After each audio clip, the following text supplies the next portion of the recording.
Hi,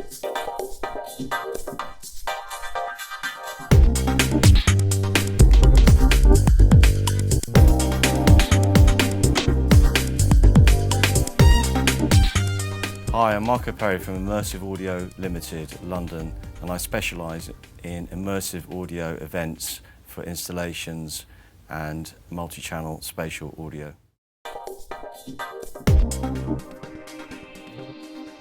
Okay, so for New York, for the Museum of Modern Art in New York, Bjork required a spatial audio sound system to reproduce a song which she was commissioned to create for the museum. And we created a multi-channel spatial audio system which comprised 43 loudspeakers and using ambisonics and wave, plane and object-based audio, also channel-based. So it's like a hybrid system which we created in this room in the Museum of Modern Art, along with two big film screens which were positioned at each end of the room. It was a fully immersive experience for the audience that witnessed it.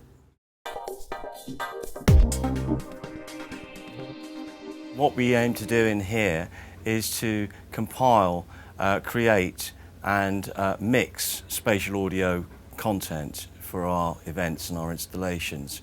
And so we created a sound system which comprises 12 loudspeakers in a ring on the bottom facing upwards, 12 loudspeakers at ear level facing inwards, and 12 loudspeakers as a top ring facing downwards to a central point. If you look at that central point as 0, and the coordinates in object-based audio are based on a reference point from 0, plus x and minus x being front and back, plus y and minus y being left and right, plus z and minus z being height information. We can position our object-based audio in the sound field, which we can then decode to this loudspeaker array. Also, I forgot to mention that we have loudspeakers on the ceiling, and we also have sub-bass loudspeakers. So all in all, we have actually 41 loudspeakers, 2 sub-bass loudspeakers.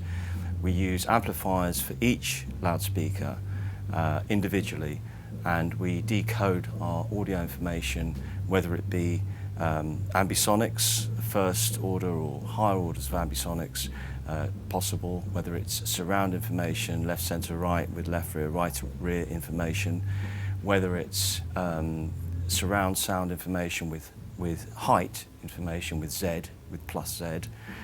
Whatever we want to decode to, if it's DTS, if it's Oro, if it's surround, if it's Dolby, although we're not licensed for Dolby, we can do it all in here. And this is our immersive audio mix rig.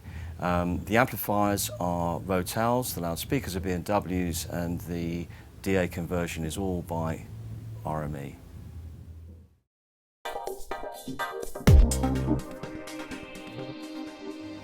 What we're doing in here is we're converting the digital information from our control PC, which then sends over MADI to the decoding PC.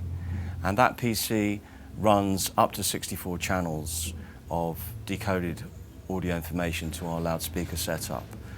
So we send again over MADI from that decoding PC to our RME converters. We use 2 M-32 DAs, and they feed the rig.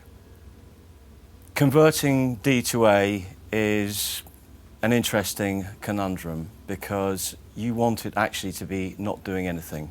You actually don't want to think about it, you don't want to hear it, you just want to enjoy the fact that it's doing its job without you having to think about it. And the RME M-32 DAs do that really admirably.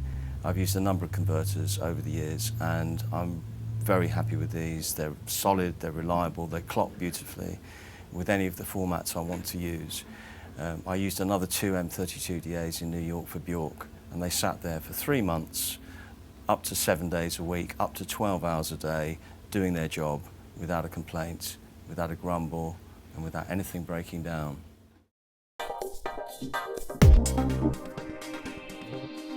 So for me it was an obvious choice, something that's going to be high quality, it's going to do the job, I don't have to worry about it, And as I say, the service and the backup, the personal service, fantastic from Synthax.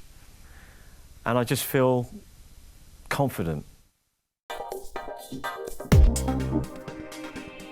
I've been invited to be involved with some film people recently, and I find that very exciting because the possibilities for 3D audio with sync to picture, as we used to call it in the old days, but syncing with 3D images is a really exciting future, and it's upon us. It's happening now. It's all around us. So yeah, very excited about that. I think I should probably say that, you know, we still work in a traditional way. So beds and stems and specific channels are still the order of the day, as in any traditional film-based way of working in your workflow. You still work in the same way. Someone recently said to me, "Oh, that must be really complicated, that must be really difficult. You've got so many loudspeakers and so many channels, and you know, you're working into a sound field with coordinates." And I thought about it, and it forced me to really think about it, and I thought, you know what, it's actually the same.